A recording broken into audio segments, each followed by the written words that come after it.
Almost every freelancer is addicted to the income roller coaster. And it's the reason most of them fail.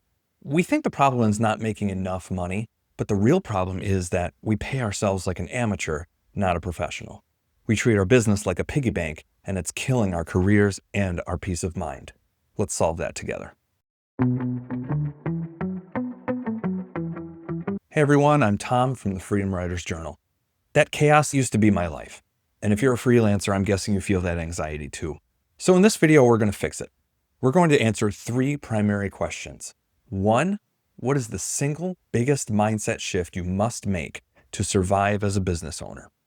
2, what is the simple 3-bucket system that you can set up this afternoon to create a predictable, stable salary? And 3, what do you do when it all goes wrong and the buffer runs out?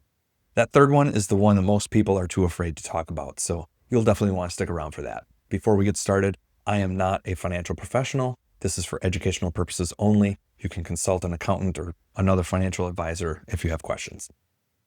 Okay, before we get into the practical system, we have to start here.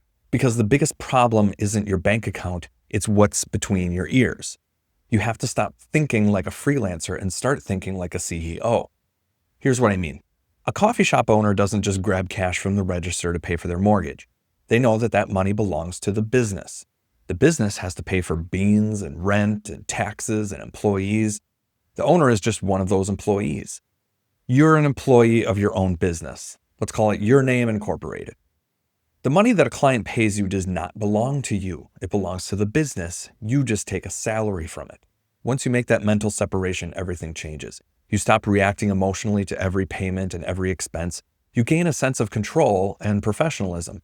This shift from freelancer to CEO is the foundation for everything that we're about to build. All right, so how does the CEO of Your Name Incorporated actually manage the money? The system is embarrassingly simple. It's called the 3-bucket system.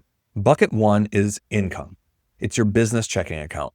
All client payments land here. Golden rule, you do not spend from here. It only collects. Bucket 2 is OPEX, for operating expenses. This is for taxes, software, education, any office expenses that come in. Every time money lands into your income bucket, you immediately transfer, let's say 30% into your OPEX. No exceptions. This one habit will save you from financial ruin come tax time. Bucket 3 is your salary. This is your personal checking account. To figure out your salary, you can look at your 6-month average income, subtract the 30% for OPEX, and then pay yourself a conservative amount below that number. And the payoff? The magic of this system? It's the cash that gets left behind in the income bucket every good month. That creates a buffer. The buffer is what absorbs the chaos of a slow month so that you can still pay yourself the exact same salary. It's the shock absorber that smooths out the roller coaster into a calm, straight road. If this system is already clicking for you and you're getting value out of this, do me a huge favor and hit that subscribe button below. It's free and it tells YouTube that this is the kind of practical advice that freelancers need.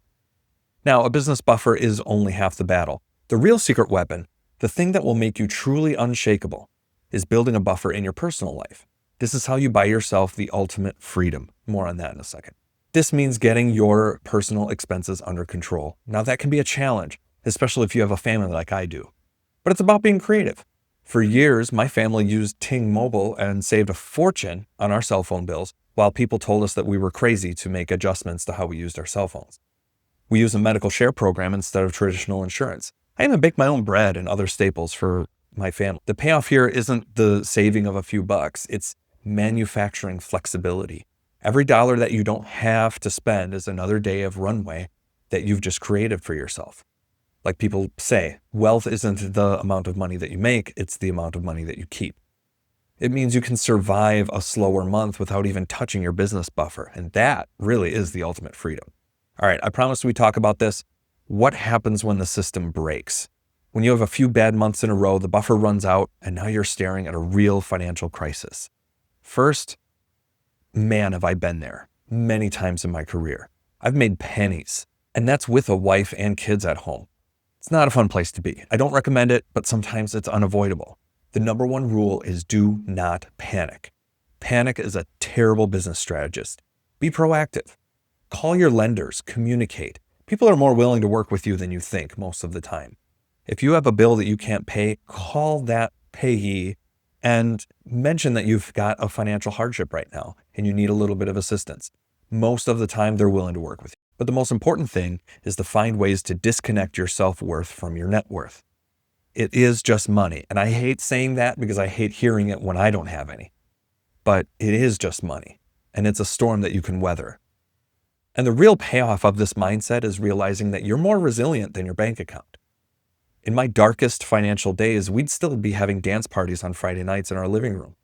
That joy, that love, that's the real wealth. That's the fuel that gets you through the hard times so that you can get back to building. So that's the system.